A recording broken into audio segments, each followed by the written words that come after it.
Eden Koz here with Just Be, and we are about to take a spiritual boom. We are at an unprecedented time in human history where we are transitioning from 3D to 5D within the great spiritual awakening. This video and audio podcast is the place for you to find your truth beyond politics, your sovereignty, your voice. Let's kick up your vibration now. By the way, each episode ends with the Just Be practice to do just that. And as we begin the show, just to know a little bit more about me, I'm a soul realignment specialist, meditation master, and dimensional healer. Learn more, and there's merch also at EdenJustBe.com. Let's get this party started. Wow, Eden, Just Be's spiritual boom in association with the Grassroots Warrior Network. Welcome, Tom Althouse. Did I say that correctly? Did it completely right. Yes.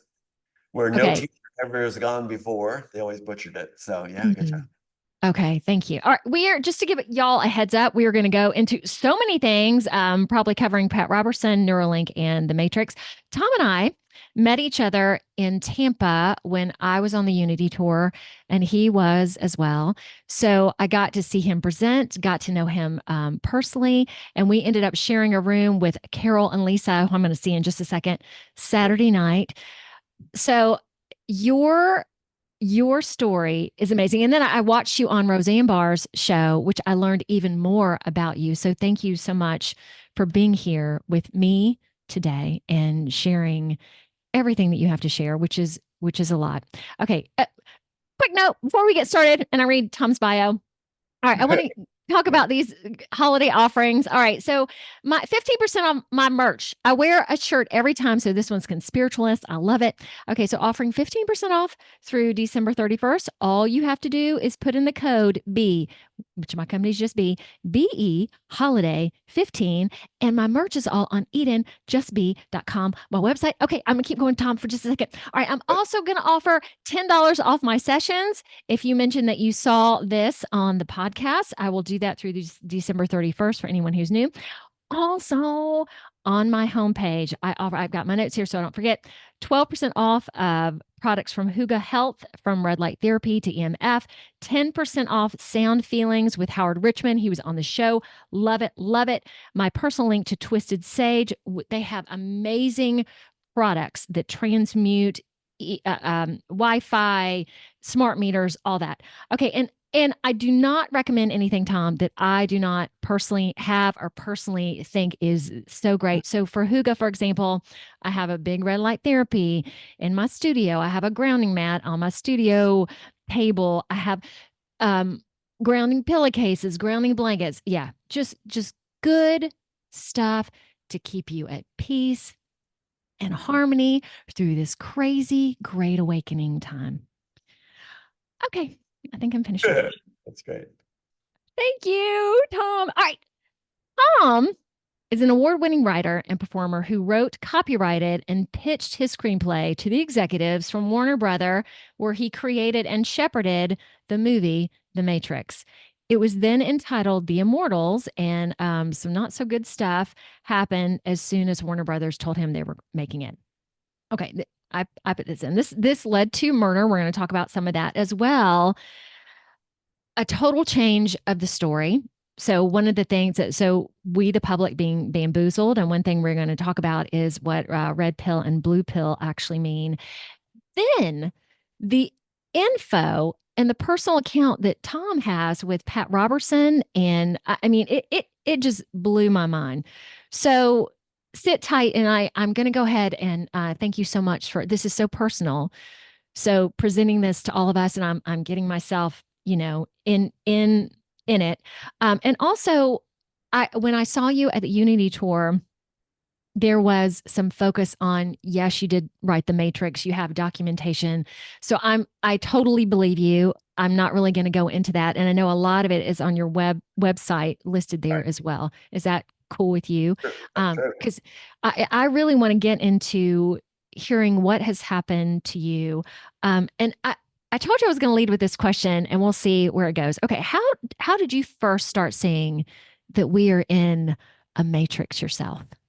Well, right when I was a small child, I knew that people were not behaving or connecting the way I could see they naturally would, even as a small Yeah. child. I thought in layers, like a layered thinking process. And I could see that people were not balanced. They weren't connecting. They were missing opportunities to help each other, to be inspired by each other. It was like a competition world. And it just Mhm. seemed like we weren't supposed to be a competition world.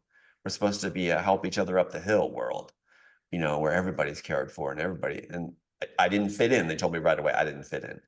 But I'm like, what's wrong with that? So one of the reasons I wrote the piece was to recondition people's thinking, where people like ourselves would fit in the world by Mhm. reconditioning people's thoughts. And even in Stolen Version, it's interesting how somewhat did that, even in the Stolen Version, but filtering it through the Wachowski's minds, it ended up pretty much a trash dump. But go ahead. Okay. All right. So that leads into your upbringing. So interesting. So you were in a pretty heavy Christian household. Talk about your brothers and your sisters. And I'm using this quote because I loved it. A downbringing instead of an upbringing. Right. Tell everybody about that. Oh my God, yeah. Well, I was the outsider from the beginning, and it was like sort of like we were being cast in a movie mogul film. It's like each of us had our roles to play, and I Mhm. was supposed to be the guy with the least important role. But the thing was, I turned to sense of humor right away. I saw a sense of humor, and I was going to utilize it even at a very young age. And eventually, I got the accepted role of making them laugh. And that's probably how I survived a lot of this too. Even though I get beat hard, assaulted, things like that, I still come back trying to make them laugh. And it's like because that was survival.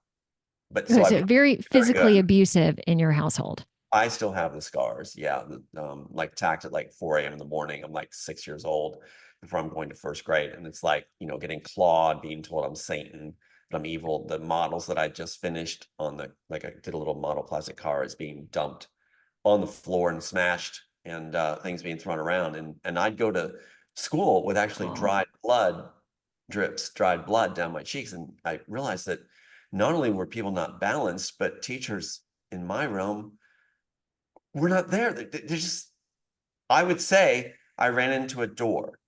They, Okay. how do you have streaks of blood coming down your face, dried on your face with claw marks, and you can say it's a door? Doors don't have sharp fingernails. So how many brothers and sisters did you have? Two brothers and two sisters. Did this happen to everybody? No, me. Just you. Okay. And I know you talked about too, like your brother was supposed to play the piano, so you couldn't play the piano. I mean, like when you talk about roles, he's taking the piano, no one else does piano, like that specific. Okay. Exactly. I got chores. Oh my. So So why were you the one who was beaten in chores? What? what happened was one of my parents, when they were young, the firstborn was her, and the second born she felt was favored. And so she explained this in a letter to college to me when I went to college. I didn't get to even choose the college I wanted to go to. My brother picked it like a low end college. I wanted to go to Villanova. He picked Millersville, the backwaters. And Okay. so, he's not ready for Ivy League. He said, so I was. But anyway, so the idea was since I was second born and very healthy and had the dimples and the smile and I was laughing child basically in the beginning, Mhm. um, I actually got beat because I looked too good and looked too nice. And the more I got complimented by people on the outside, the more I get beat. So, and I carry the scars. So, and my brother learned quite quickly, being the firstborn, that he could do anything he wanted to me at any time. And he grew up being the bad seed, where he could do anything. And now he still continues in that kind of mind frame as a pedophile. Oh, okay. So when he did things to you, like beat you or just He had his sexually friends too? actually, yeah, friends molest me and things like that. Oh, I Tom. I still remember it was like it was weird because when you go through it, I was actually embarrassed as a child because I made a sound when I was just be totally honest with you. I was being grabbed and molested in a horrible way with him there with his friend. And I went like, ee. And I was embarrassed about the sound I made. It was like, so there's more shame than just the act being done on you. You feel like you're being, anything you do, even your responses, you end up judging yourself. So I can't explain it to you what it's like, unless you've gone through this. Yeah, but it's like you end up in a spectrum of horror. Well, and plus, when you grow up, this is kind of normal in a sense because this is what you're used to. So, what else could there be? And when I grew up, I overcompensated by, I mean, how many women did I know? Like they would come to me and they'd be like, your Yeah. eyes, I can't breathe around you. And when I did music theater, I excelled at it because I could be safe on the stage and just be anything and be safe when you get beat. And so I really got into arts. It was a way to live, be alive, and survive. And so I did it very, very well and started getting rewards for it. But that meant that I was working with Miss Americas on a high level. When you're working in professional theater, you're working with pageant women and things like this. And they come up and see that I was so unique and so different that pretty soon I had a household of pageant people that were looking with me. And but I was something where I was the guy that said, I don't want to hurt you. I got Yeah. slapped by women because when they made advances and I said, well, I don't want to hurt you, and if they took it as rejection, I got physically slapped. Which again, the world's out of balance. Whoa. Okay. Well, talk. Is it okay to go into Pat Anything, Robertson? anything is Okay. fine. And for those who don't know, Pat, which I'm assuming most of you guys do, so he died in 2023. So American media mogul, televangelist like the 700 Club, political commentator, presidential candidate, and charismatic minister. All right. How'd you become involved in that Well, with my him? family is very rigid, was a very rigid, religious right, Okay. very Calvinistic, legalistic. It was like, and basically it was like Roman law. The parent could do anything to the child, and the first son could do anything to the second son. And so that included setting traps. I mean, I kid you not, like a huge, thick 3x4 ply with a raccoon skin on it, nailed to it. I still see it. And he set it up on the shelves above my bed. So it came crashing down where my neck would be. And it just missed me. But he was allowed to do that. He was allowed to beat me and try to kill me. And there was nothing done about that. He even told me about how you can hit the third vertebrae down and kill somebody. So he took a chair and swung it at my third vertebrae down when I was 8 years old. So, but then they said that I had to marry a certain party, which was the girlfriend of my older brother's wife, and it was horrible. That was not my type of person. Look, personality, anything, monster. And I had to marry her or I'd lose everything. I'd be kicked out of the house. And it was like I didn't want to marry her, so I cried at that wedding. And then Oh. yeah, and then she's hitting on my dad and hitting on my brother and saying, All right. So how old were you with this? that was when I was like 22. Okay. Had you gone to college? I had gone to college and I was about to head to university. And that's when I was told, religious right, where I'd be going, Pat Robertson's organization. Pat Robertson's president of the school called me and said, you're coming here. So what they do is they suss out top students, and our education system, especially the Christian market, they'll suss out their top up and comers, and you're a commodity for Commodity. Oh, that's a tough one. upper echelon institutions. And Okay. so you're traded. And so I didn't realize that a sex ring. So I was being brought in not only for my skills, but for my looks. Okay. Some people are just going to listen to this and be like, "What?"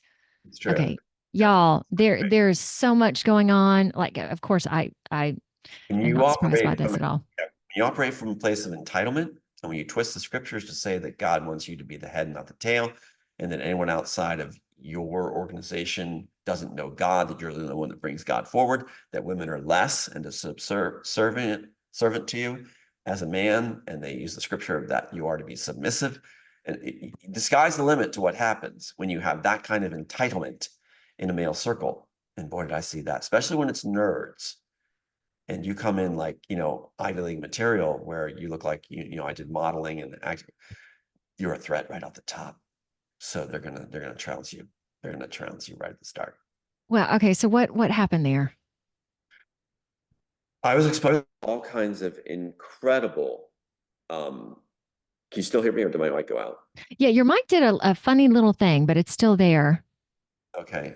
Okay. That's better. So I'll make sure that I get a lot of monkeying with my system. Mm. So anyway, but I was exposed to them doing cultish behavior, really is what it is. It's like a Jim Jones Okay, University. so you were brought into the university. Right. Okay, all right, go ahead. And right away on the first days, I was singled out by Elaine Fisher, I think her name was. She was an actress, I forgot the name right, from Hollywood that came in because Pat Robertson was drunk on getting connected to Hollywood.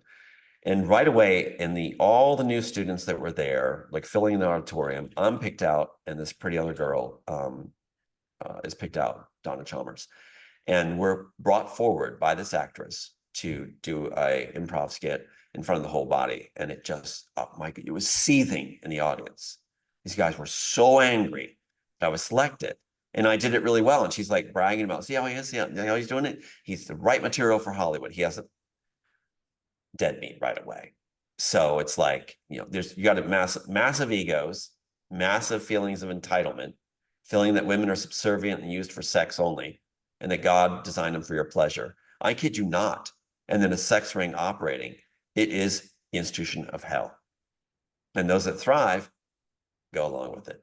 So, so that's really what it was right from the get-go. I was being singled out. But I had a lot of ladies would come up to me and they'd confide in me what's going on. And I'd do some looking into what's going on. And I was like, oh my God, this is Stepford Wives. It's a house of hell. Robertson created a hell on earth where he's a nerd. I picture it this way, an absolute nerd, failure, whatever he did, senator's son who didn't measure up to daddy's shadow and had to want to be famous, come whatever, and utilize anybody to do it, utilize anybody.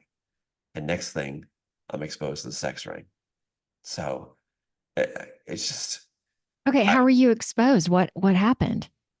If I you was don't being mind sharing. the face of the Christian coalition. So I was to be the face. Now think of that. Elon's to be the face now of it. So Elon's misleading the world by being the face. He had the plastic surgery, I did. But it's like he's got you saw him at the fights, which is Netflix, which is with Warner Brothers. He's like this the whole time. That's his face.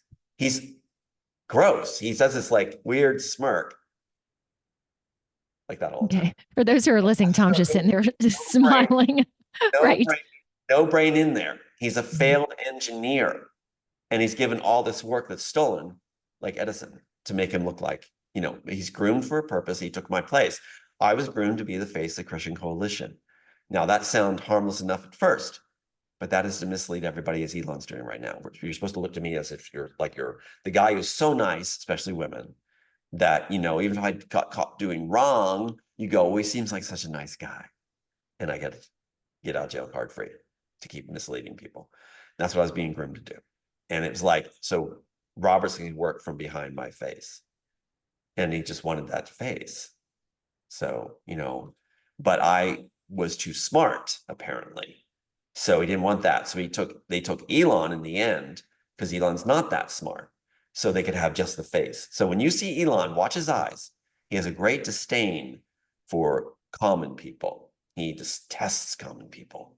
He knows what the reset's going to be, and he knows they're going to be killed. He doesn't. It's like in Platoon, where the guys don't want to learn the names of the new guys because you're not going to last. That's Okay. Elon. We're Watch going to it. go into him because I have a couple questions about that specifically. All right. But that it ties right to it because of my position. I was being groomed. Yes.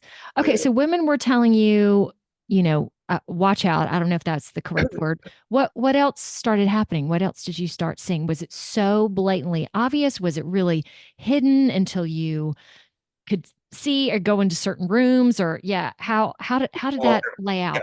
great question. It no longer became academics. It became women professors, male professors hitting on you. It was the most, it was a nightmare. It was like Twilight Zone. Suddenly you're being flirted with male married professors, female married professors, and you're the hot flavor because Robertson wants you to be his boy, just like Jerry Falwell had his pool boy and then curved it around. I could catch him on a million angles because he tried to play like, oh, I watched him have sex with my wife. BS in a vomit bag. No, you did not. You had sex with that guy in a male sexual ring, and your wife was supposed to acquiesce and take the blame. Jerry Falwell had sex with his pool boy. That's the formula. And I was to be basically Pat Robertson's pool boy. This guy named Dr. Harry Sova, who was the one that did the sexual assault on me, ends up at where? Jerry Falwell's University in the sex ring there. Take a look at their communication department at Liberty University and tell me what you see. Yeah. So, so you had these professors and people hitting on you. Yep.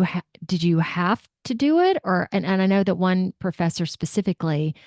What? Yeah, explain about that a little bit more. Like this is happening to you, and you're just Yeah. like, I don't Well, want to do look at the this. facilitation of it. It's sort of like the Hollywood model because they love the Hollywood model. In fact, keep in mind as we talk about this, Disney Mm-hmm. has a shared sex ring with Pat Robertson. That's how it was done. Mm-hmm. The guy who did the sexual act of me in the end, like all out, ended up with a trip gratis covered by Michael Eisner to Disney. They all went down in the motorhome to Disney where he had been caught before on a sexual assault. He was a repeat offender when he came to me at Disney World. So Disney opens the door for pedophiles to come in as if they're on vacation to have sex reign. They are in Epstein Island. Disney World is an Epstein Island. Don't go to Disney World. Yeah.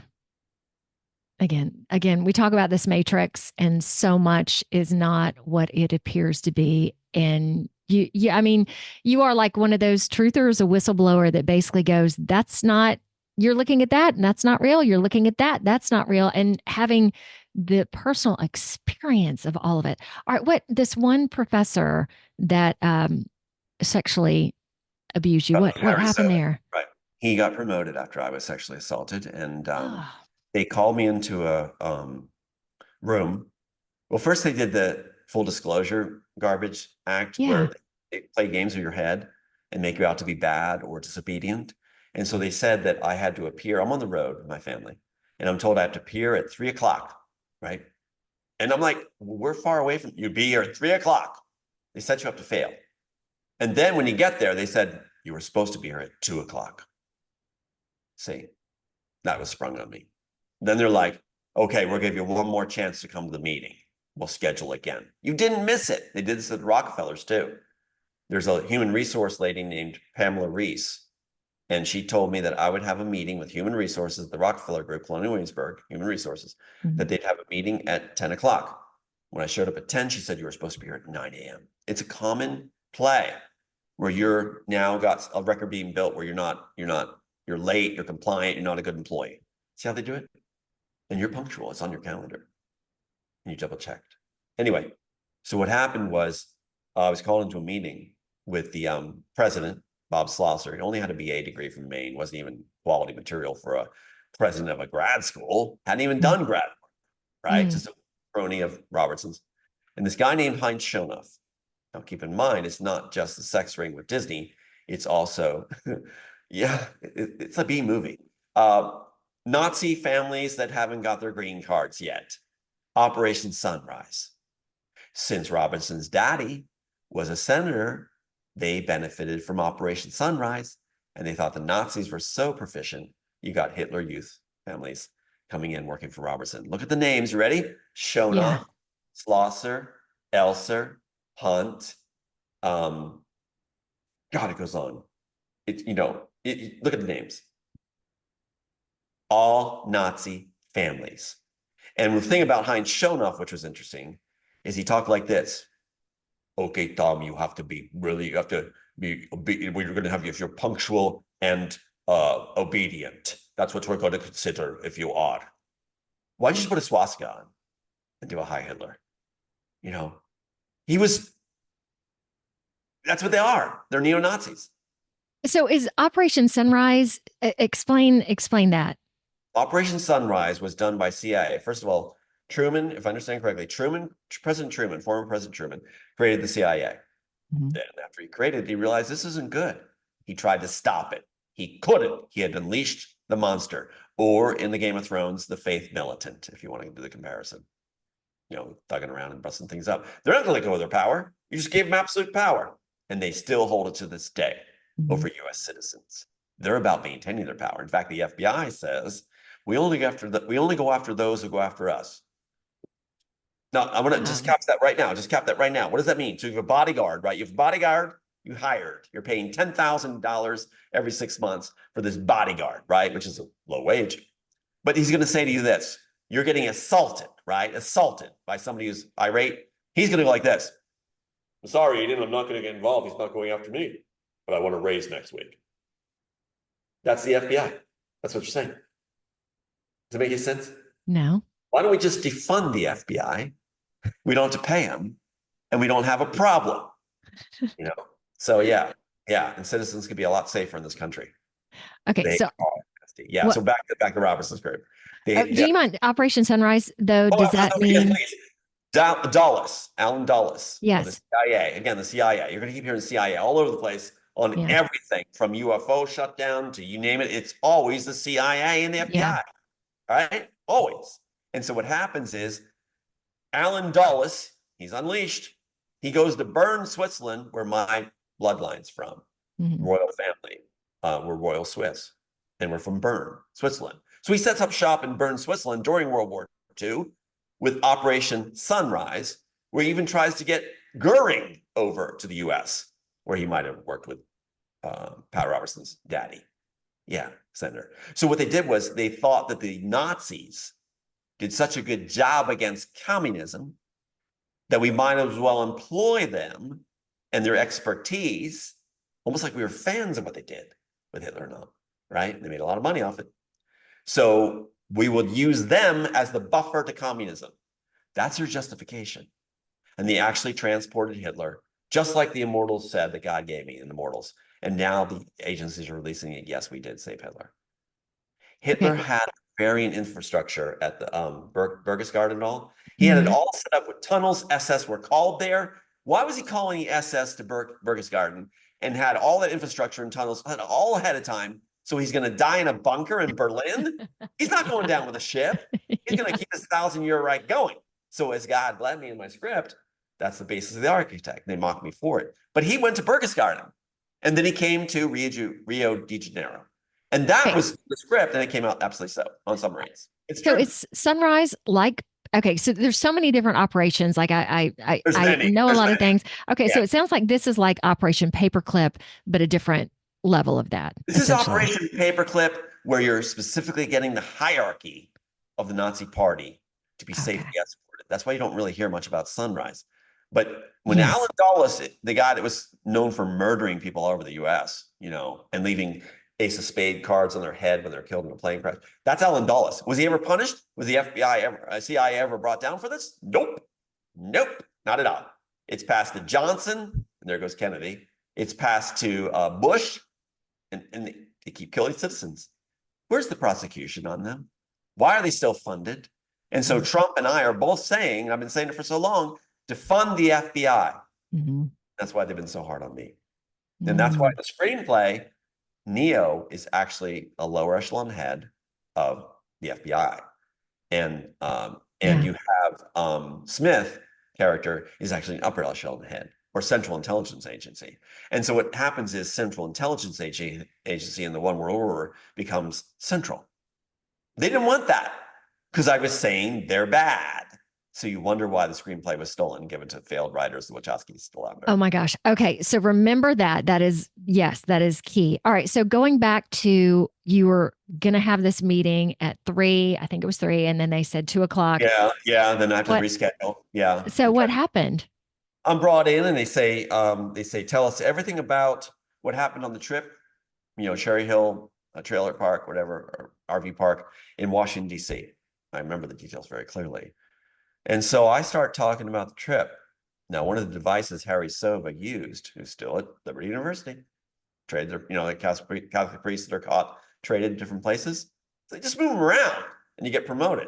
Harry Sova was promoted and moved over. In fact, the faculty at CBN all knew he was gay and part of the sex ring. And they joked about, they actually took a closet at the faculty office and put Sova's room because he was coming out of the closet. Oh. They're very funny, aren't they? They're very funny when students are being attacked and abused. And their philosophy is kill the victim, destroy the victim. Repeat offenders. So that's how it works. So and they even had a stereotypical case, and I'll go right back to the meeting. Bob Shield, former Catholic priest. Apparently, Sova said that he was going to have sex with me first and had me. And he said on the trip, now Shield's going to be so pissed at you because now you're my boy. And then going on to what happened where the Kempsville Presbyterian Church pastor came forward and admitted having sex with Robertson and the president of school. It is gay sex ring on fire, gone wild. And what happened to that conversation? Okay, let's take him up. So deep. It's Tom, so the fact that you are even here and we haven't even gone through what happened with the Matrix. right. How are you still here? I mean, Because, this is just okay, here it is. You ready for this? yeah. What I did was I looked Sorry. for a document here. Thank you. I'm looking for a document also to back this. Not sorry. I know this is your spiritual path, but Yeah, this is a lot. This is a lot for one human being. it is. Oh, here, I got it now. Do you want me to back And up the whole thing with Kempsville Presbyterian Church and the pastor coming forward? yeah. Go right to the next thing about the meeting. Okay. Wait, back it up first? Yeah, well, let's finish the meeting. Yeah. Okay. The meeting. I'm told to share whatever happened on the trip. Keep in mind, Dr. Sari Sova, he insists on being doctor. He'll scream at you if you don't call him doctor. Okay. Saying that on that trip, all these terrible things are going to happen. Robertson's group is going to go down. Only those students that are connected to actual professors as grad assistants are going to make it, and their families are going to make it. Only those. And then came the whole thing about the sex. So he told me about Kempsville Presbyterian Church and what that guy did, and let me know what Robertson was too, that Robertson was interested in me, and I better toe the line and better agree. If I go to somebody and say what's going on with the sex ring, then we'll both go down, he said. Well, the guy was actually part of it. A Terrell Todd was actually part of it, that he named was straight-laced. It was a device that if I went to Terrell Todd, who got all these awards and everything, and a special trip away, and they resigned right away after this was revealed, didn't help me, resigned without even seeing me. Scumbag. So Terrell Todd, whose claim to fame was an info commercial, they're all about Hollywood, so that's his claim to fame, real star. He was who Sova said, you know, if you go to him, we'll both go down. Well, he knew we wouldn't. And I didn't go to him to try to spill things. He was the dean of students. So this Heinz Schonoff at the meeting has been elevated to dean of students and head of the counseling department to handle me. So he's got double duty now. And he's not even trained as a counselor. Well, that makes sense, doesn't it? Right. And he said that he wouldn't be able to meet with me, but I wouldn't be able to register for my classes. And so finally, I just called his secretary and I said, I'm jumping from the meeting, but I want to get this in here. I called his office and said, okay, since he's not contacting me or returning my calls, I'm going to go ahead and register. Boom! Calls me right away. You can't do it. You can't register. I'm like, why can't I? What's the meetings for? To see if you're obedient and punctual. Now, see how they tied in punctuality? Yeah. I was on time for that first meeting, but they want to build a case against you, and they'll rub it in. Yeah, that's what the FBI does. So the FBI is building a case on me where I don't have a criminal record, so they fabricate one. Yeah. Anyway, so the meeting, what happens? At the meeting, the pen does not move when I talk about the sexual assault. Okay. But the pen moves when I talk about what he shared about Robertson's organization and the sex, what's going on there and what he disclosed about it. Nothing about me, only about that. I'm promised I could keep my jobs and my education. And Heinz Schonoff doesn't like the Bob Slosser telling me that, the president telling me that. And but I didn't know that waiting in the next room was 3 other individuals. They're all in the letter.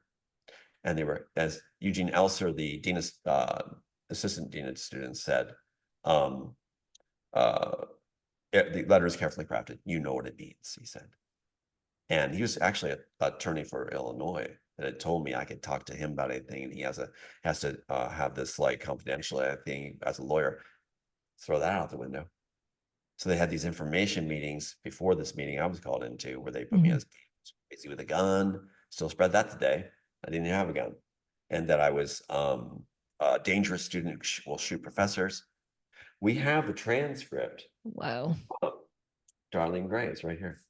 In this transcript is a girl I knew went in with a tape recorder and taped her. And you're going to hear Tom's a Jekyll and Hyde. You shouldn't associate with him. It's called anonymouses.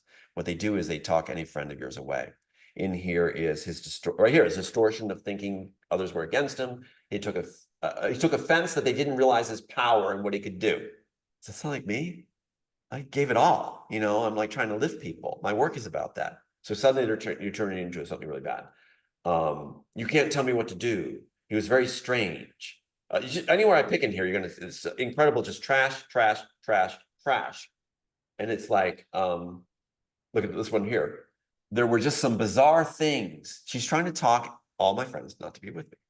Cut, alienate, isolate, which is the agency tactic. Told me about carrying a gun around, threatening that he owned it. Could you imagine a student carrying a gun around, threatening he owned it, waving a gun around, as my sister was made to say later? What is waving a gun around? If I had done that, sure, I'd be hauled off. But they make that claim and they just go on. Then they'll say, well, he just sort of went off the deep end. Then they asked him to leave school. That means they're throwing me out. They said they were. And that he wanted to sue them for borrowing him. He was all kinds of trouble. Then it says something, he's banned. They admit I was banned. And so it's all coming out here. And then he's saying that she was saying about how you're not supposed to talk about this. The law sees it differently. Don't tell him we told you. With Tom at the time, I think he was paranoid. They pushed paranoid schizophrenic. They actually hired a psychologist to talk to me, right? And he wrote a report. He had a letter of instruction in front of him to find Tom Althouse. He actually made a mistake of reading it to me because I taped the session. And he said, yeah, I have a letter of instruction from Pat Robertson to see if I can find you, in layman's terms, crazy and dangerous with a gun. And I was, you hear me on that tape? I was like completely coherent, caring, honest. And he took away and said, yeah, I'm crazy, dangerous, paranoid schizophrenic. Okay. So they wanted to kick you out of the school and essentially make like you were not good. Dangerous. That's what the agencies Dangerous. Okay. So they were essentially trying to boot you where you also, I guess, couldn't get any work or couldn't get, like, your life is over. Yeah, that's what they do. They go to your jobs and they have what they call information meetings. So Pat Robertson's group never stopped contacting any job I had. And they'd talk to the people and get some people together that didn't like me. And they'd have what they call an information meeting. Okay. And then it allows anybody to clear their slate. Anybody who's a slacker, late, violent, they get to suddenly be elevated in this information meeting by having a scapegoat. And that's the tactic the religious right uses and the agencies use now. So information meetings, fact-finding meetings, that kind of stuff. And on this transcript, they admit about the information meetings. Make sure we have meetings.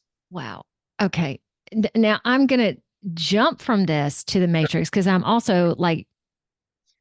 Well, do you want me to read an excerpt about David Geyerson? Because the reason David Anderson, Thomas A. Anderson, yeah, why he's called Thomas A. Anderson is because they took the pastor that stepped forward, admitted the sex ring in congregation to rub it in my face. So his name is Anderson. So they took my name and mixed it with his name, and they put it right in the Matrix. Man. Thomas A. Anderson. Okay. So not even knowing how you even made it from the college and that hate and that just taking your life and then you okay, so the transcript to the Immortals, or correct me if I'm saying this incorrect, all of that was channeled to you, correct? This whole thing, 128 pages, was channeled completely, starting with the interrogation scene. First scene I wrote they gave me was interrogation scene, which ties in nicely in our discussion because it comes from that interrogation scene I have with Pat Robertson and Heinz Schonoff, the Nazi. So that's where the interrogation comes in the Matrix. And the first scene they wrote or shot was the interrogation scene. The first scene they put first graphic was the interrogation scene. All my information was stuck in the interrogation scene. So rubbing in my face, the first scene I wrote is the first thing they did because I centered off that event to whisper through art. So would you say the movie became about you and the hurt that was placed on you versus what you originally wrote? Because I know you talked about originally it was about hope and that sort of thing. So it just became this thing to taunt you? It's a great question, and it's exactly right. To taunt the author and also to claim anything they thought was cool, any image. So the way they did it, reverse engineer it, right? Yes. Take every image from this, including the Jackson neck, red pill, blue pill, little girl at the train station, robot-like agents, identical figures at the end, pulse wave coming out, earth turning green, little girl pointing the sun, Zion, Oracle, the stadium scene, the ship with the guy with the headphones on, listening to loud music, looking at green scrolling blips to navigate it is right in here. So all that is lifted visuals they thought were cool while mocking the author. And that's why, I would never know if what's in for a split second upside down was all my Okay, so stuff. tell everybody who can't see what you're holding up. This is the actual Matrix. But Okay. Warner Brothers didn't call it the Oh, Matrix. Library of Warner Congress Brothers, stamp on it. yeah, Yep. Warner Brothers, that's a seal. Warner Brothers called it And the the seal. Immortals. And you'll Mhm. see there's a PAU number right there. Okay. And You what's look it that up. for those who don't know? That's the And I don't know. cataloging at the Copyright Office. Okay. So you had it, Library of Congress, got it verified, everything. Everything. Yeah. They don't have a copyright on it. In fact, their attorneys are on tape saying, we have no working drafts. So it's a moot point to ask for any discovery. Mhm. We have it on tape because their attorney they had in their pocket gave me the wrong tape recorder back. I had matching tape recorders. He turned mine off. He left his on illegally and gave me it back accidentally. And I have those statements. Okay. So the movie has been turned to basically showcase you in a hurtful way. Um, and tell for a second, I thought this was so tremendous. And I know there are other things, but the red pill and the blue pill, I know you've discussed this a lot, but it is mind blowing. Okay, tell everybody what those are supposed to mean. Okay, so the backstory and into the story treatment and into the film, and the original film, which was completed in 1993, mine, and submitted, was that the red pill, I didn't like shots even as a kid, so I did a pill. It sounds kind of silly, I know, so I didn't have a shot. You got to Right. think of that. First of all, why isn't it a shot injection? Because the author didn't like shots, so I made pills. They kept it. So the red pill, I'm sorry, is based on experiments, longevity experiments on the growth hormones in children's blood. And so that's why the red pill's bad. And so basically adrenochrome. So that's what it was intended. The red pill was a longevity program where it would allow for a creation of one world order where all top officials and their families, different governing officials, would come together and accept a one world order if they could be part of this longevity program. There's your program. See how the Wachowski simplified it? And so what happens is in the process, like I said, the CIA becomes central, and they're the governing body of the entire world, which you're trying to do right now anyway, usurping the sovereignty over Ukraine and everything else. That's the FBI and CIA doing the Pentagon. Anyway, so what you have is the red pill is based on the blood of the children, and in the manufacturing of the stolen version that the Wachowskis did, I was told by the fight choreographer on set, he said that, or later, he said that this was held in one hand and a visual storyboard, 600 page, that you will see it written up online, in the other hand. And the Wachowskis talked the suits into thinking that they could make it up as they go along. Remember they said they had no scripts? Yeah. No scripts, no working drafts. So they had this in one hand, the visuals lifted from it in the other, and thought they could make up as they go along. Now, inevitably, what happens is, as people are waiting around, they're getting impatient. And they had a 20-foot rule that no one's allowed, who's not main cast, to walk up and see this. If you can't read the mortals if you're 20 feet away or more. It's a 20-foot rule. What's that? Why? You're afraid you're going to pee on you? So it's because 20 foot, you don't see it, right? Get it? Yeah. So what happens is they're making up as they go along, and inevitably they're filling in what they're familiar with. Alice in Wonderland, boy, they milk that. Jack's White Rabbit. Necromancer, Dark City, Train Man from Ghost, right?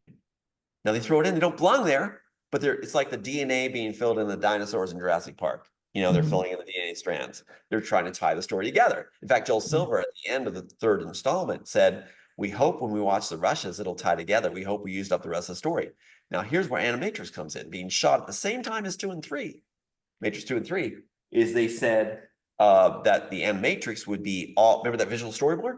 Anything they didn't utilize off the visual storyboard then went into shorts in the Animatrix, where the Wachowskis were just sci-fi groupies that failed at everything, could bring in Japanese directors that they are worship and lather over, and have them now work with them on the shorts to lift each image they thought was cool, which includes falling to the ground and just landing before the ground, your nosebleeds. It's from our work. So they use it up Okay. as let's go back to this for just a second. So right now in the, let's call it the awakened community, truther community, whatever you want to say. So the red pill is, oh, you're going to learn the truth. You're going to wake up and you're going to see everything. When in actuality, where you were coming from was the red pill is the blood of the children, That's new right. world order, everything. So how we are saying it is incorrect in terms of how you meant it to It's be. intentional. The way they intended it was to reverse it, so everybody else now is guilty with them of ingesting the blood, or saying ingesting the blood of children is good. When you say you're red pilled, you're saying ingesting the blood of children is good. You are now siding with the dark side. Okay. It's intentional. It's intentional. And Were they can there say, other pieces in the movie that were reversed on purpose as well? absolutely.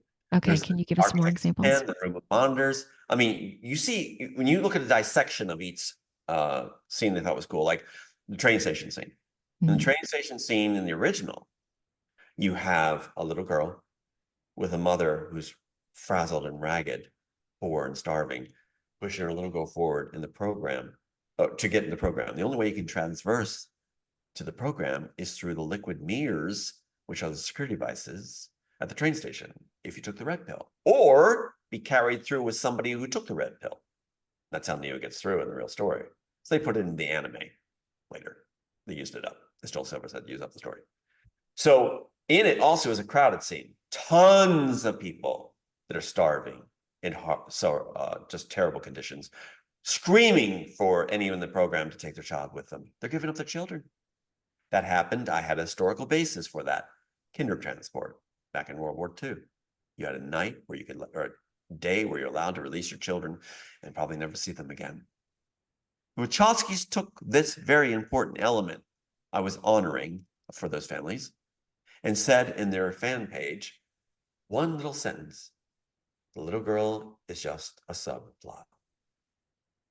Little girl represents my little girl that was taken from me that I wanted to reunite with. And at the end, the little girl's hugging the daddy, Neo, and pointing to the son, Christ. So they took it and said they're going to keep the exact same ending and turn it into Neo replacing Christ. They don't believe in Christ. It was written for God's glory.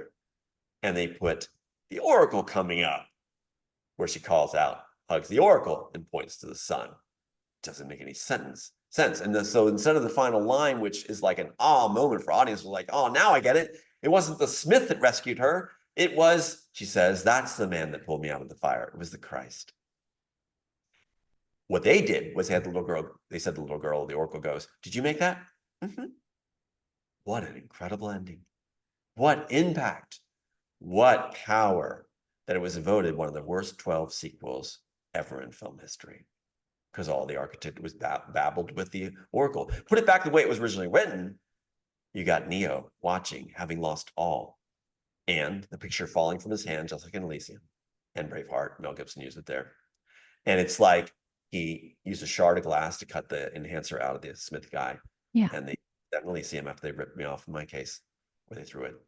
And you have the idea where the little girl calls out, you know. So in mine, the little girl from the train station, which represents Neo seeing the daughter that he lost, So you know, what was your original, can you sum it up quickly? I don't know. What was your original intention or your original channeling for the story? whisper through art what the plan was. That's why they say it's a documentary now. Sort of. Okay, Yeah. say that again. Whisper through art what the original plan was for how we're going to have a one world order and what the cabal intended. Since I was Okay. bringing room to be the face of it, I knew what was going on. Okay, so it was to speak of that and then Throw in to tech that would be enslaving us. And okay, and then for hope for the Christ to come, or what was I the actually ending? was given to write it for future generations. Okay. Nobody in our time would get it, I was told. So, Whoa. yeah. But now the time has changed. A generation's come and gone. Okay. So again, to show everybody what was happening in reality, and then to show some hope, or to show how to get out of it, or Yes, to try to create an environment where those of okay. us that have compassion and a heart fit in. So when you actually see the film, where they don't want us making the film the way it is, that's why they're trying to use up the rest of the story, so nobody Okay. would have seen this. But if you see the film the way it's actually been constructed, you'll see all the matchups. And that's why Sophia Stewart, the one that claims to be the mother Matrix in House at Warner Brothers, is saying, we'll put an injunction on you. We put an injunction on me, that means that's matchups, we win. And if you don't, we win too, because people will see all the matchups. So they don't want this made. That's a big thing. But Okay. that will be exactly as it was channeled through, showing everything, unveiling everything. The studios, the agency were so drunk on it, so into it, that they still say they're fans of the work that I wrote, even when they're Mm. supposed to bring me down. Like they'll be bringing me down, cheating me out of my rights, and then they'll stop and say, off record, you're actually really a cool guy. It's really cool what you Oh wrote. my gosh. Thanks a Okay. lot. Take a second and would you tell us what happened to your sons? The sons were supposed to be an example to the cabal members and also the public if they caught on. What happens to those across the agencies in the US and the Pentagon and Hollywood, basically, and Pat Robertson. Pat Robertson really pushed this. So what happens is they take your male heirs out. If you're part of the elite bloodline, they start to kill your bloodline off and they erase you from the face of the earth. And the last thing you'll know as that father is that your line has been erased. And that's in the movies. They put that in the movies too, right? They want you to know that you've been erased. Your sons are gone. And they blame you for it, just like being late for that movie you're on time, or meaning you're on time for it. They tell you it's your fault. They had Sophia Stewart tell me that. It's my fault. My sons are dead. Okay. So Right? both of your sons were murdered, Murdered. And the essentially. agencies tell you they're murdered. They want you to know for powerful effect. They hope you'll kill yourself. If you don't, they have a plausible story where they could kill you, like hang you from a doorknob with a tie. And that's why they build this thing about saying you're crazy, you're dangerous, right? From Mhm. Robertson's tactic. So that Because makes sense. right. So they're laying the groundwork where people go, okay, yeah. Then they pay a family member to come in the news and say, well, he was suicidal or he was depressed. I'm not any of those things. I love life. And you have one son remaining, is that correct? They told me that. I have a Disney call with a Disney attorney, Ah, said that we know you're concerned for your last son's safety. And basically it was if I talked, okay. then And these are your three kids? I have one left. One left. Okay. So go ahead. I'm sorry. The other two, one was killed as a Masonic death. I was recruited in the Masons on Maui. They tricked me. They said that I'd be as a performer, as award-winning performer. They had another actor, Jerry Iden, come to me. Jerry Iden. I did music theater with him all over the place on Maui when I got there. And he said, Tom, the guys want you to be in this. It's great. You'll love it. As an actor, we're really set for this because all we do is memorize stuff, memorize text, and you're really good at that. And then you hang out, have some drinks, or hang out afterwards. And it's just that. That is a lie. That is not what it was. Mm-hmm. Agencies employ the Masons as a vehicle, and it's a great step towards the one world order. And it's a brotherhood of one world. And so it's the perfect vehicle for a one world order. So bringing the artists into it, right? And the CIA recruits artists. They think outside the box. Lauren Holmberg, artist on Maui, designs the gates, for the rich. He Mm-hmm. has his house. He took me to his house. They always do. They take you around. It's like filled with African art. He even gave me a chessboard made by an African chief, he said, Mm-hmm. on my birthday. All right. And a lithograph he made. Really good artist. But he's saying, we're fascinated by your story and you're one of the elite now. And he'd be my mentor, right? And basically it's like the red pill scene. You're being offered the red pill. Man. Yeah, that's a red pill being offered. You're never offered a red pill and a blue pill. You're never offered eat me, drink me. They did Alice in Wonderland on that. Say they put what they're familiar with. You're offered only one thing. You take it or you die. You're Yeah. not going to be offered an option by the cabal. Man. So what happens is Oh, so that too. And the rationale, just cap that off. The red pill is offered by, oh no, the architect is ordering the Smith to offer the red pill, and he doesn't want Neo to take it. He wants to kill him. He even lays a gun on the table at his home saying, mhm. he's like, and Neo's like, is that for me? He's like, yeah, if you want to use it. He doesn't want to give him this, but architect's doing this. Why? Because it stimulates the architect's mind in an immortal program where his mind could atrophy from lack of stimulation. So he stirs up trouble and needs the agents to do it. Makes sense? That's what the Wachowskis didn't even understand. They didn't understand it. The suits didn't understand it. Not at all. And you take out God, who's the only one that can balance the Yeah. equation at the end, right? You're not, that's why everybody on set said to blow it up. We go back to Lauren Holmberg, though. Okay, that makes sense. Mhm. Agent's a purge, and he's going to come back as Christ. They mock me for that. But that's why Okay. So, I go all over the place on this one, but I want to tie these in. oh gosh. Okay. So both of your sons were That's how killed. yeah. They're going to leave the one. The one is left. Yes, that's Okay. The one is left. Okay. So traumatic. All right. I want to take, there's so much, Tom. I there's a just want to lot. There's take, a lot. But that's a okay. And gold It's a good thing. It's a good thing Yes. because they'll say he's all over the map, but no, I'm actually tracking it. And I can go back to Lauren Holmberg. I can go back to the meeting, and the Yeah. CIA operatives say, I can't keep a train of thought. All I do is Dude. I can keep multiple trains of thoughts. That's why I'm the guy that wrote the Matrix Oh story. my God. Because I can track it thoughts. expands your whole life. Okay, I want to take just one, if we can take 2 minutes. I wonder if this is Go ahead, lead possible. the way. You shepherd it. Go ahead. Okay, because I also want to go into the Just Be practice because we haven't talked about this in a while. Sometimes, are you cool leading something like that? Because Anything you want. Anything you want. I can okay, even because I can tell you how Kirk died as a Messianic death too. oh my gosh, okay, because Go ahead. I First, love, roll with what you want. Go ahead. okay, I love watching you bring all of this to a peace point. I'm curious to see how you're going to do that.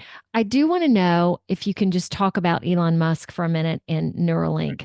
Right. I know about it, but some of these things I stay away from because I'm like, oh, chip in the brain. No, I'm not going to go there. And if Right. I'm forced, I'm not going to be here anymore. Yeah, tell us for a moment what you feel about that. Well, what's so amazing is Elon Musk has no idea, just like the Wachowskis had no idea about the screenplay, and the studios of Warner Bros. Had no idea about the screenplay. Elon Musk has no idea about Neuralink. He didn't patent it. He didn't come up with it. That's what I published.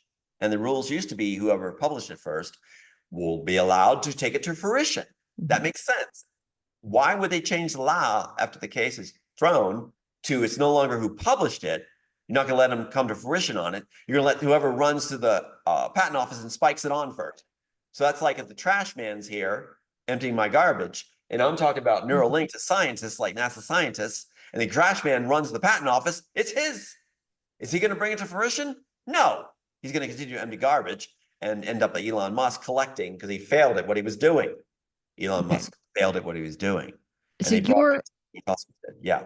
basic language. Okay, because I heard one thing that potentially Elon was not good, and that Trump basically said, "You become good or you get out of here."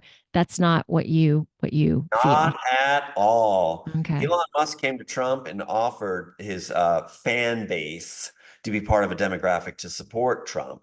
Hmm. And Trump thought, I need the votes. It really comes down to simple politics and compromise. Should Trump have compromised with Elon Musk? You want my opinion? No. You just isolate a lot of your audience that was secure with you going, why are you with this guy that we can see through? Right. So many can see through Elon right now. And it's like the way he treats this, it's like Goebbels at when a Jewish correspondent came up to Goebbels. There's a picture I have where he's seated in the chair in black and white. And he has this look like this because he just Hmm. found out he's Jewish. That's Elon Musk with a common name. Exactly. Like, There's a clip, a man. little piece, where a man who's not part of the elite, they're going to be erased by the final solution, which is symbolized by X. How many times Elon does an X? Yeah. Elon's supposed to help Heard bring about about the a final X and solution. Final solution. X was on the gas things at the concentration camps. This is a slam in the face of the public to try to treat them as dumb. X means final solution. It means that reset, you're not in it. And that's why he doesn't have time for you, public. So what's a clip where the guy's coming up and saying, hey, Elon. And Elon's going like this, walking, not acknowledging, because he's not part of the elite. And that's how I was supposed to be. I was supposed to fool those not the elite so they would step in line like cattle in the end, thinking I'm a savior. Now, the deal was this. Elon's supposed to get right to the president, where we're supposed to end up all the PR. I mean, you're groomed heavily by the media moguls, you're bad. That means they have an agenda. And so the idea is something happens to Trump and maybe Pence, and we call out to our savior, Elon, save us. You're so loving. The plastic surgery has convinced us. That plastic surgery that gets rid of that and makes you look so boyish. It kills me that people can't see through it. Because at the fight, you just see this. I think it's pretty good imitation of him. He's not social. He doesn't care. He's actually got some kind of condition where he can't feel no for empathy. people. Everybody can see it. I Okay. can. And that's why I was bounced out. Go back to Lauren Wow. Holberg for the answer. Lauren Holberg on Maui. Let's tie it back. Of course, the agency says I can't follow a track of thought. Let's take it back to Lauren Holberg. What do you say to me? We're fans of your work. We're blown away by your story. Just don't try to make a difference for the general public. Now, picture Elon being told that. I went, well, I have to try. I'm out. Yep, Elon's that's what we're there. doing right now. That's right. Put Elon there. Elon, same words. Lauren Holmberg with Elon. Warner Brothers with Elon. They gave him my tech. Okay, Elon, you're going to be, we're fans of your work. Well, actually, they didn't make any work. We're going to lift you up. We're going to groom you. Just don't try to make a difference. Okay. Wow. Okay. We're going to jump right into the practice here. So basically, I would summarize this: be discerning about it all, be discerning about Elon Musk. Just, please look at the there's eyes. never, you find one story and then there's something contrary to that, or just, right now. We are masters of flooding the airways with garbage through people claim to be truthers who are looking for content to top what they broadcasted last. Mm-hmm. They'll put anything on often, many of these people, and they come sharing at me because I have material. Many of them will actually copy what I say. Oh my gracious, so and confusing. Again, it's like taking the work away. It is going to be confusing. Well, how many things are floating around out there, which is supposed to prove to the elite that the public's dumb. Isn't that amazing? Okay, how are you going to make this into the practice? Into something calming after everything you talking about, everything which I'm feeling your heart right now, just revving. All right, how are you going to bring us into peace? Just be practice. You know what calms me and makes me focus? What? Right from the screenplay. Before the Neuralink is taken out of Neo, right? He's told that it is diseased by the architect. It became a tracking device. And they've cut out the shard of glass, just like Elysium, cut out the shard of glass of the Smith characters. They're going to download them. He's told he's not going to have his memories anymore. He's been dependent on a Neuralink for his memories. You'll even lose bodily functions when you become so dependent on it. So he knows, he's asking, what do you do? They're like, think on 3 memories, try to hold that. That's all he's going to get. He has to organically hold memories, right? You think on what matters, period. Okay, so what matters to you? What matters? My son's life, helping the children, having dignity for the elderly, giving glory to God, finishing the work as my son told me to do. He said, if anything happens to him, since the 2 brothers were killed and he was next on the list, you keep going, Dad. Don't take revenge. You finish the job. So to bring this back to peace and center, focusing on what matters. So for you, what would you recommend to people? So things that matter in your heart, things that matter in your environment. Yes. Think the long term. Think as if you're on your deathbed. Love that. Any regrets? Anything you've left undone? Anybody you didn't tell you loved, you should have told you loved? Any moment you could have made better? Take yourself to that point and go back and do it now. Do what matters. Forget Emmys. Forget the red carpet. Forget celebrities. Forget even the Trump thing. Make your world and those you love in your world more important than any of us, and include God. Right. And you'll have okay. I love that. And I think we should sign off on that. I think that's perfect. How do you feel? Excellent. Good. Well, I know I raised a lot of questions, but yeah.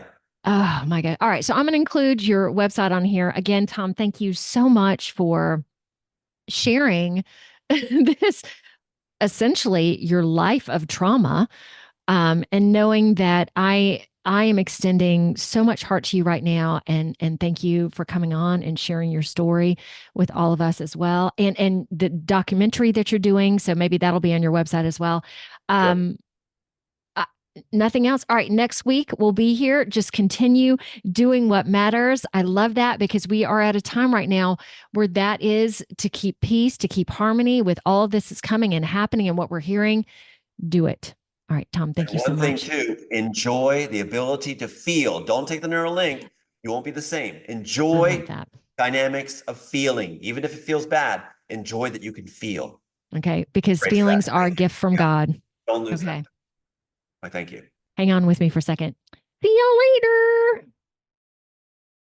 Y'all, find me on Facebook, Instagram, LinkedIn, Truth Social, as well as Rumble, BitChute, YouTube, plus a plethora of other audio directories like Apple Podcasts and Spotify. So like, subscribe, do it all. See ya.